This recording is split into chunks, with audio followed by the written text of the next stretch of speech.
In the early 2010s, the internet felt like a second home for millions of people. It was a place where everyday life quietly unfolded on screens instead of streets. Craigslist was one of those digital spaces that felt familiar and safe. People used it to sell old furniture, find part-time work, rent apartments, or meet new people. The website was plain, almost boring, which made it feel trustworthy. There were no flashy designs or loud warnings.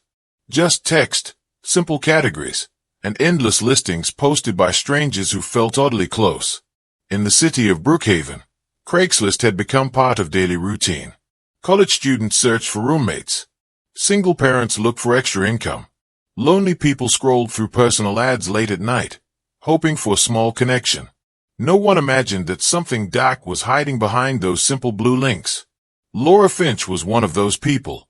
Laura was 26 years old, with tired eyes and a gentle smile that came from years of putting others before herself. She worked double shifts at a small diner on the edge of town, saving money to move out of her cramped apartment. Life had not been easy for her, but she was hopeful. She believed that if she worked hard enough, things would eventually get better. One evening, after another long shift, Laura sat at her small kitchen table, scrolling through Craigslist on her old laptop. Her apartment was quiet except for the hum of the refrigerator. Rent was due in a week, and her paycheck would not be enough. That was when she saw the ad. The post was short and calm. It offered quick cash for private company. No explicit language. No threats. Just a polite message asking interested people to respond by email. The tone felt respectful, almost professional. Laura hesitated at first, but desperation has a way of silencing fear. She told herself she would be careful. She always was. She replied. The response came quickly. The person on the other side introduced himself as D. He wrote in full sentences, thanked her for replying, and explained that he preferred discretion and safety for both sides. He suggested meeting in a public place first. Everything about it felt reasonable. Normal. Laura closed her laptop later that night feeling uneasy, but also relieved. Maybe this was her way out of another stressful month. Maybe this stranger was just another person trying to make life easier in a difficult world. That was the last night anyone saw Laura Finch. The next morning, she didn't answer her phone. By afternoon, she missed her shift at the diner. By evening, her manager called the police. At first, no one was alarmed. Adults disappear for many reasons. Some leave town. Some need space. Some simply stop answering calls. The officers took notes and promised to look into it. Laura's apartment showed no signs of struggle. Her wallet was still there. Her car was parked outside. It almost looked like she had stepped out for a short walk and never returned. But as days passed, concern turned into fear. Laura's laptop was still open on the kitchen table. Her roommate mentioned the Craigslist messages, almost as an afterthought. The police officer wrote it down, but didn't focus on it. Craigslist was used by thousands of people every day. It didn't feel important. 2 weeks later, another woman went missing. Her name was Emily Ross. She was a graduate student who had recently moved to Brookhaven. She had no family nearby and only a few friends in the city. When she stopped showing up for classes, no one noticed right away. It wasn't until her landlord complained about unpaid rent that police became involved. Emily's case looked different at first. But when detectives searched her phone, they found something familiar. Emails exchanged with a Craigslist user. The ad was similar to the one Laura had responded to. Short, polite, calm. Still, police hesitated to call it a pattern. Then a third woman vanished. This time, the city noticed. Her name was Carla Nguyen, a single mother working 2 jobs. She disappeared on her way home after responding to an online ad promising easy money. Her sister reported her missing within hours, frantic and desperate for answers. When detectives reviewed Carla's messages, the similarities were impossible to ignore. Different usernames, different email addresses, but the same tone, the same structure, the same quiet politeness. Someone was posting these ads with purpose. Fear began to spread, slowly at first. Local news stations mentioned the disappearances, careful not to cause panic. Friends warned friends to stay away from online ads. Craigslist personal sections grew quieter as posts were deleted. But the person behind the ads didn't stop. He watched. He learned. Each message he sent was carefully written. He never rushed. He never pushed too hard. He let his targets feel in control. He understood human fear and human hope, and he knew exactly how to balance them. Police started taking the case more seriously, but they were already behind. The internet offered too many hiding places. Emails were sent from public computers. Wi-Fi networks were open and untraceable. Every lead disappeared into nothing. Behind his screen, the killer remained patient. He followed the news. He read comments. He adjusted his wording. He knew the city was growing afraid, but fear didn't stop people who were desperate. And desperation, he believed, was louder than fear. By the end of the month, 5 women were missing.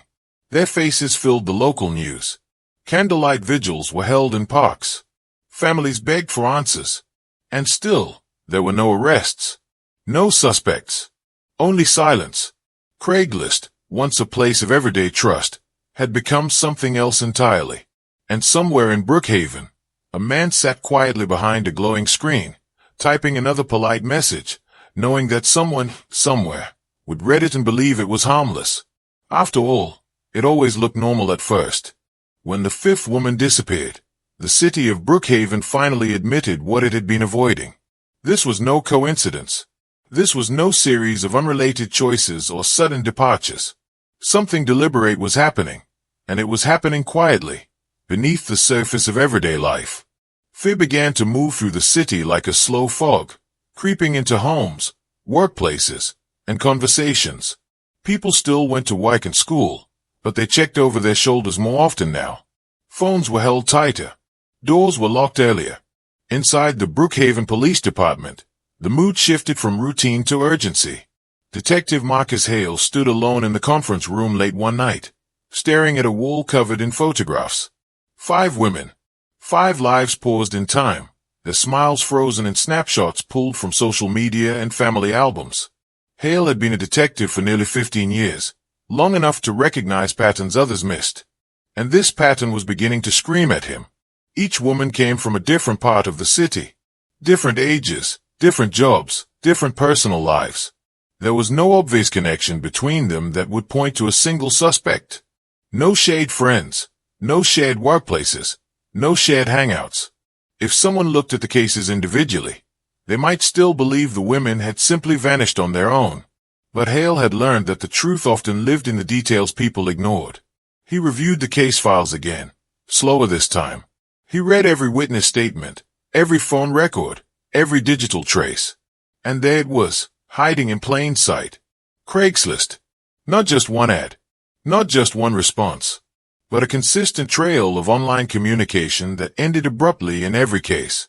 Hale printed out the emails and spread them across the table. The wording felt familiar, even when the usernames were different. The messages were calm, respectful, and oddly reassuring. There were no spelling mistakes, no slang, no aggressive language. Whoever wrote them wanted to sound safe. That was the first thing that bothered Hale. Criminals often made mistakes. They rushed. They slipped. They let their emotions show. But this person didn't. Every message felt measured, like it had been written slowly, thoughtfully, almost rehearsed. Hale brought his concerns to his captain the next morning. At first, the idea of a serial offender using Craigslist met resistance. The department didn't want panic. The media was already circling, hungry for a name, a face, a villain. Labeling the case too early could make things worse. But the evidence kept piling up. Hale worked with the cybercrime unit to trace the emails. The results were frustrating. IP addresses bounced from one location to another. Libraries, coffee shops, fast food restaurants, places where dozens of people came and went every hour. Surveillance footage showed nothing useful. The sender blended in perfectly. Just another customer sitting quietly with a laptop. It was like chasing a ghost. Then came the call that changed everything. A hiker had found something in the wooded area outside the city, near an abandoned service road that hadn't been used in years. Patrol officers were sent to investigate. What they discovered made even the most experienced officers turn away. The remains were badly decomposed, but identification was still possible. Dental records confirmed what Hale already feared. It was Laura Finch. The cause of death was strangulation.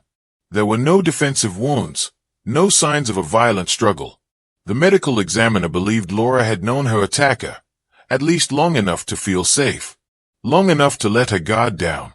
The news hit Brookhaven hard. Vigils turned into protests. Candlelight gatherings filled the streets, and people demanded answers. Parents warned their children about strangers online. Craigslist removed several personal sections, but the damage was done. Trust had already been broken. For Detective Hale, Laura's death wasn't just another case. It was confirmation. The missing women were no longer just missing. They were victims. And there was likely more than one body out there. The killer, whoever he was, had chosen his hunting ground carefully. Online spaces gave him anonymity and reach. He could observe people without being seen, learn their fears, their needs, their routines. He didn't need to follow them in dark alleys. He invited them to come to him. Hale began to see the killer not as reckless, but as patient. That patience made him dangerous. The department formed a task force, pulling in state investigators and behavioral analysts. Profiles were drawn up, theories debated late into the night. The killer was believed to be organized, intelligent, and comfortable with technology. He likely lived alone or had enough privacy to hide his activities. He enjoyed control, not chaos. But profiles didn't catch killers. Leads did.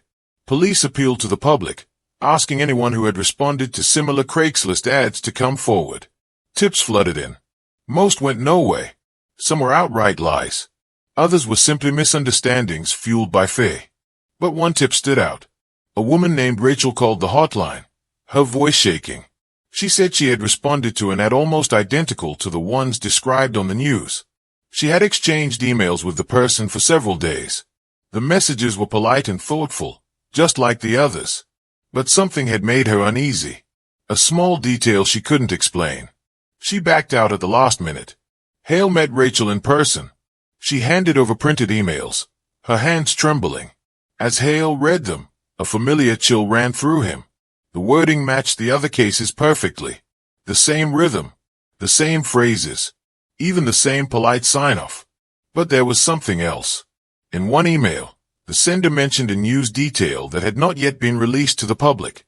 It was minor, easy to miss, but it was enough. The killer was watching the investigation closely.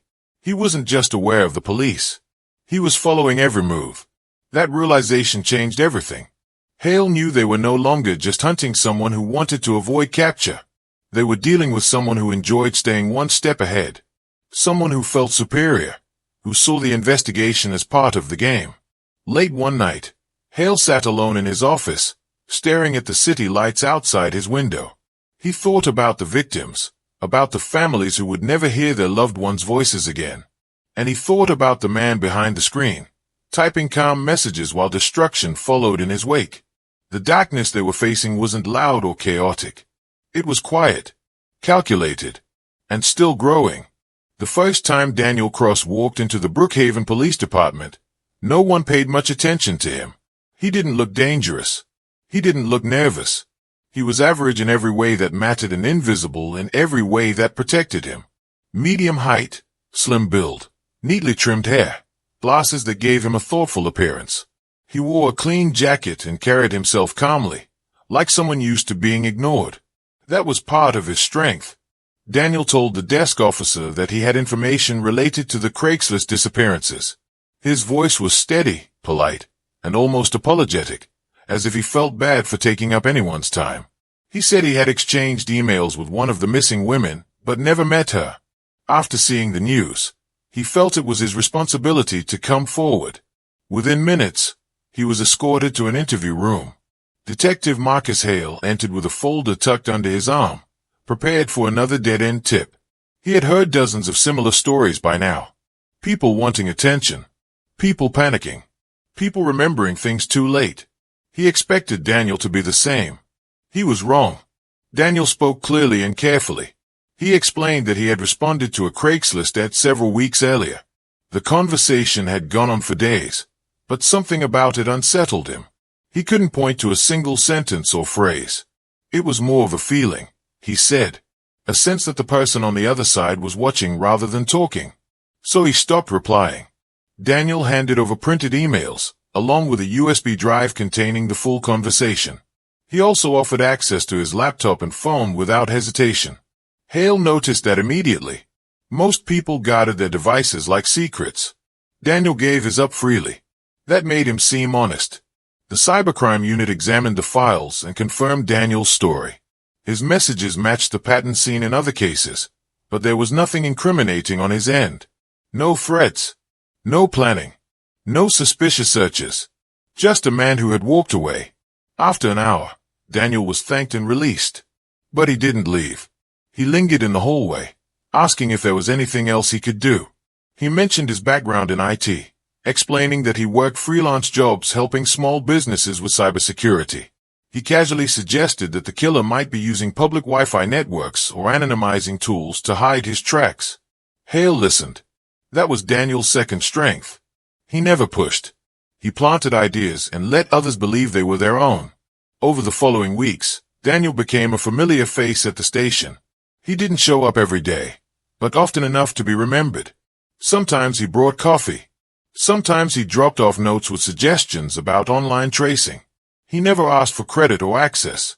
He simply offered help. The detectives appreciated it. The case was exhausting. Progress was slow. Any assistance felt like relief. Hale remained cautious, but even he couldn't deny that Daniel's insights were useful. Some of his suggestions helped eliminate false leads. Others sharpened the task force's focus. Daniel seemed genuinely invested in stopping the killer. Too invested. What no one realized was that Daniel was learning far more than he was giving. He listened closely to conversations in the hallway. He watched body language during briefings.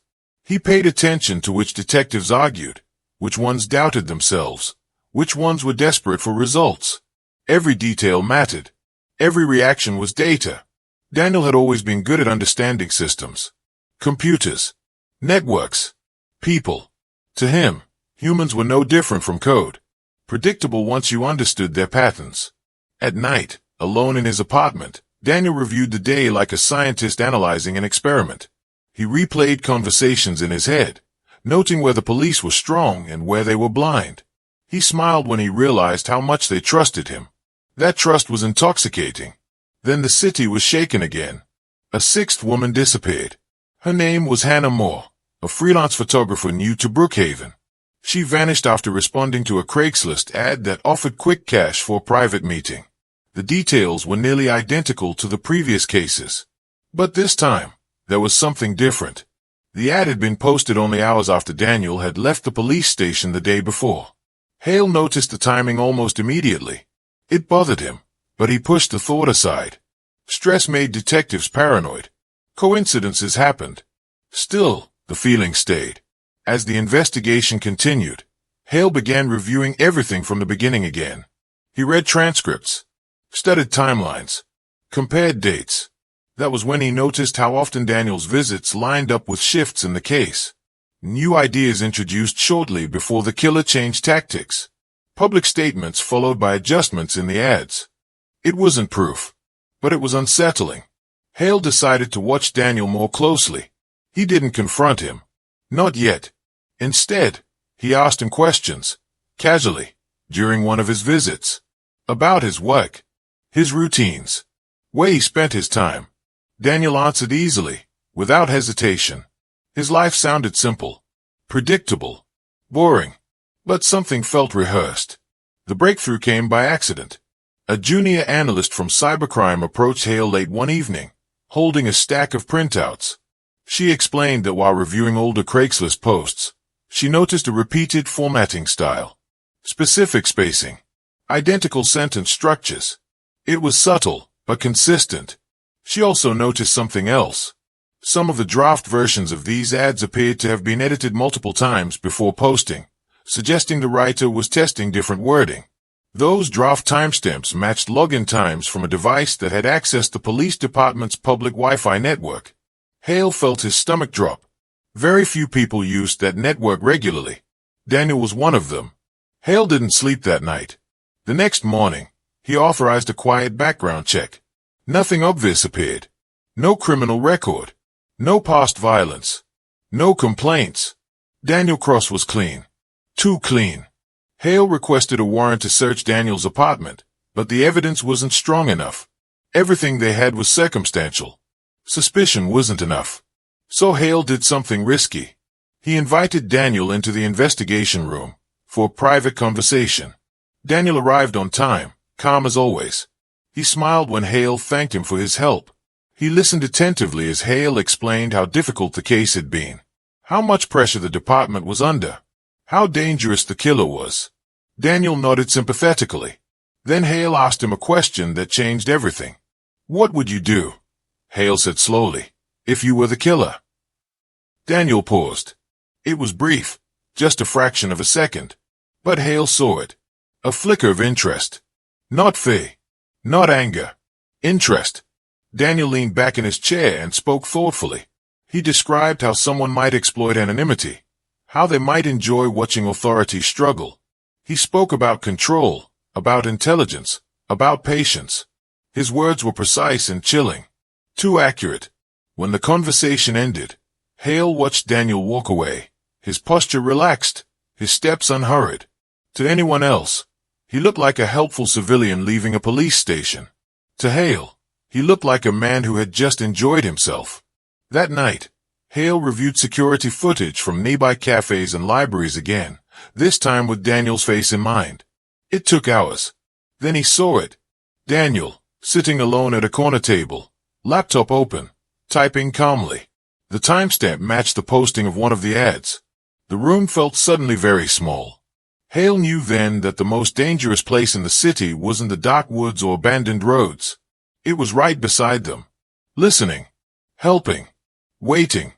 Once Detective Marcus Hale allowed himself to believe the truth, he could no longer look away from it. The pieces that once seemed scattered now fell into place with disturbing clarity. Daniel Cross had not forced his way into the investigation. He had been invited. Twice, he had been welcomed. Hale felt the heavy weight of responsibility settle on his chest. If his suspicions were correct, then the killer had been walking freely through the police station, listening, learning, and adapting in real time. But suspicion alone could not put a man behind bars. Hale understood that confronting Daniel without proof would be a mistake. Someone as careful and intelligent as Daniel would vanish at the first hint of danger. He would wipe devices, abandon identities, and disappear into the digital noise. If they were going to stop him, they had to be smarter. They had to let him believe he was still in control. The task force met in secret. Only a handful of trusted officers were involved. Even then, the tension in the room was thick. Everyone felt the same mix of anger and fear. They had been manipulated, played like pieces on a board. But now, they had a chance to turn the game around. Hale proposed a plan that made the room fall silent. They would create a fake Craigslist ad. It would be crafted to match the killer's preferences perfectly. The wording would mirror the tone used in the previous posts. Calm, polite, respectful. The profile would belong to a woman who fit the pattern of the past victims, but with subtle differences meant to draw the killer out of hiding. The photos would be staged. The backstory believable. Every detail would be carefully designed. The most dangerous part was this. If Daniel was truly the killer, then he would see the ad. He would recognize the style. And he would respond. The city would hold its breath. The ad went live late at night, posted from a secured location using controlled equipment. Within hours, an email arrived. The sender used a new username, one that had never appeared before. But the writing style was unmistakable. Hale read the message slowly, feeling a familiar chill crawl up his spine. The words were gentle, reassuring, and carefully structured. The sender asked polite questions, suggested safety measures, expressed understanding and patience. It was him. The cybercrime unit traced the IP address in real time. It led to a coffee shop less than 5 minutes from the police station. Officers moved quickly but quietly. They didn't want to scare him off. Surveillance teams were placed inside and outside the building. Hale watched the live feed from a nearby vehicle. Daniel Cross sat alone near the window, typing on his laptop. He looked relaxed, almost bored. A half-empty cup of coffee sat beside him. He paused occasionally to look around, his eyes scanning the room without panic. This wasn't his first time doing this. It was routine, The confirmation was enough. Officers waited until Daniel finished sending the email. When he stood up to leave, they moved in. Daniel didn't resist. As he was handcuffed, he smiled faintly, as if impressed. He asked if they had enjoyed the puzzle. One officer felt a shiver run down his spine. This wasn't the reaction of a man caught by surprise. It was the reaction of someone who had expected this moment. Daniel's apartment was searched within the hour. What they found there silenced everyone. Hidden behind false walls and inside vents were multiple hard drives, neatly labeled and carefully stored. Each drive contained folders organized by dates and names. Inside were emails, photos, and personal details of dozens of women. Some were marked as completed. Others were labeled ongoing. But the most disturbing files weren't about the victims. They were about the police. Daniel had documented the investigation in obsessive detail. He kept notes on which officers suspected what, how media pressure affected decisions, and how public statements changed police behavior. He had saved audio recordings, screenshots, and even floor layouts of the police station. Helping the police had never been an act of remorse. It had been research. During interrogation, Daniel was calm and cooperative. He asked for water. He corrected small factual errors in the questions he was asked. He spoke with the confidence of someone who believed he had already won something, even if he had lost his freedom. He admitted to posting the ads. He admitted to meeting the women. He spoke about them as concepts rather than people. To him, they were variables in an experiment. Proof that trust could be engineered. But when asked if he had acted alone, Daniel's expression changed for the first time. He smiled. He told them that control didn't always mean doing everything yourself. Sometimes, it meant knowing where to stand and who to watch. The room went quiet. Investigators assumed he was playing games, taunting them. Serial offenders often did that. They withheld details, dropped hints, and enjoyed the attention. But Hale didn't dismiss it. He remembered the unexplained ads, the messages sent during times when Daniel was under surveillance, the subtle inconsistencies that never quite made sense. The task force began reviewing every digital action taken during the investigation. Emails sent, files accessed, logs recorded. It took days, then weeks, and then they found it. Activity on Craigslist accounts that could not have come from Daniel after his arrest. Messages sent from within the police department's internal network. Someone had been using their access to continue the killer's work. The realization was devastating. Daniel hadn't just been inside the investigation. He had an audience. The department was shaken to its core. Internal affairs was brought in. Officers were interviewed. Computers seized. Trust evaporated overnight. Eventually, the trail led to a junior technician. A quiet man who rarely spoke during meetings. Someone who had easy access to systems and logs but was never noticed. He had admired Daniel. Seen him as brilliant. Understood. He had helped him. Not for money. Not for threats. For belonging. The trap had caught its prey, but it revealed something far worse. The danger had never been just one man. It was the idea that someone invisible could stand in the middle of authority and still do harm. And even now, as the city tried to breathe again, no one could shake the feeling that the screen could light up at any moment. With another polite message. Waiting to be believed. The arrest of Daniel Cross should have brought relief to Brookhaven. For a brief moment, it did. News cameras crowded the courthouse steps. Headlines declared the Craigslist Killer caught. Families of the missing gathered around their televisions, clinging to the hope that the nightmare was finally over. Candlelight vigils turned into quiet prayers of closure. The city wanted to believe the danger had passed. But Detective Marcus Hale knew better. Experience had taught him that cases like this rarely ended cleanly. There were always loose threads, unanswered questions, and truths buried beneath convenient conclusions. Daniel's smile during the arrest lingered in Hale's mind like a warning. It wasn't the smile of a defeated man. It was the smile of someone who still held something back. Daniel was placed in isolation while the investigation continued. Interrogation stretched on for hours, then days. He answered questions calmly, sometimes eagerly, sometimes with deliberate vagueness. He admitted to planning the meetings, to manipulating trust, to enjoying the sense of control he felt when people believed his words. But when it came to the actual killings, He spoke in circles, never fully confirming, never fully denying. What troubled Hale most was what Daniel didn't say. He never asked about the victims' families, never expressed fear of punishment, never begged for leniency. Instead, he asked about the investigation itself, what evidence they had, which mistakes they believed they had made, how long it took them to realize the truth. It felt less like an interrogation and more like a debrief. Meanwhile, the discovery of the internal accomplice shook the police department to its foundation. The technician, whose name the department kept from the public, was arrested quietly in the early hours of the morning. His apartment revealed nothing dramatic. No trophies. No violent fantasies. Just computers, notebooks, and endless online conversations with Daniel Cross. Their messages were disturbing not because they were violent, but because they were intellectual. They discussed human behavior, trust, fear, and anonymity. They spoke about people the way engineers talk about systems. The technician had never met the victims. He never saw their faces in person. To him, they were stories Daniel told, puzzles to help solve, proof of brilliance. During questioning, the technician broke down quickly. He confessed to sending messages, posting ads, and continuing communication after Daniel's arrest. He said he felt invisible his entire life, overlooked by colleagues and ignored by the world. Daniel had seen him, had praised his intelligence, had made him feel important. That was all it took. For Hale, this was the final confirmation of what he had suspected all along. The killer wasn't driven by rage or desperation. He was driven by recognition. He needed to be seen, to be admired, to feel superior. Craigslist was simply the stage.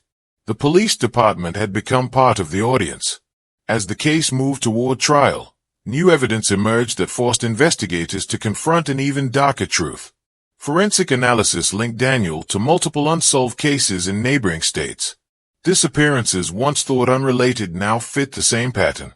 The scope of his actions was far larger than anyone had imagined. Brookhaven was not the beginning. It was just where he had chosen to play his most elaborate game. In court, Daniel Cross showed no emotion. He listened as prosecutors described the pain left behind, the lives cut short, the families destroyed. He took notes when experts explained his psychological profile. Occasionally, he glanced at the jury, studying their reactions like data points. When the verdict was read, guilty on all counts, there was no outburst, no tears. Daniel simply nodded, as if confirming a result he had already calculated. He was sentenced to life in prison without the possibility of parole. The technician received a similar sentence for his role in assisting and enabling the crimes. The courtroom exhaled. But for Hale, the end of the trial didn't bring peace. In the weeks that followed, he returned to his routines, but everything felt different. Every email ping, every online post, every anonymous message carried a shadow it hadn't before. The city tried to move on, but trust had been permanently altered. Craigslist postings slowly returned, but people read them differently now. With caution, with doubt. One evening, as Hale was packing up to leave his office, he received a call from the evidence unit. A final review of Daniel's hard drives had uncovered something strange. A folder labeled simply after. Inside were scheduled messages set to send automatically through multiple accounts. Most had already been intercepted, but one had been timed for weeks after Daniel's arrest, designed to test whether his methods still worked without him. The message was polite, reassuring, familiar, and someone had replied. The response came from a new email address, a person looking for money, looking for trust, looking for a way out of a difficult situation. The system worked exactly as Daniel had predicted. Hale shut down the operation immediately. No meeting was arranged. No one was harmed. But the implication was chilling. Daniel hadn't just built a method. He had built a template. In a final recorded interview before being transferred to a maximum security facility, Daniel spoke openly for the first time. He said the internet didn't create monsters. It simply revealed how easy it was to become one. He claimed that fear would fade, that people would forget, that convenience would always win over caution. Before the recording ended, he looked directly into the camera and smiled. "Someone else will try," he said calmly. "They always do." The recording was sealed. Detective Hale retired from the force the following year. On his last day, he cleared out his desk and took one final look at the case files that had consumed so much of his life. He didn't feel victory. He felt awareness. The Craigslist killer had been caught, but the danger he exposed remained. Because online, the most frightening threats don't announce themselves. They introduce themselves politely. They wait patiently. And they trust that someone, somewhere, will believe they are harmless.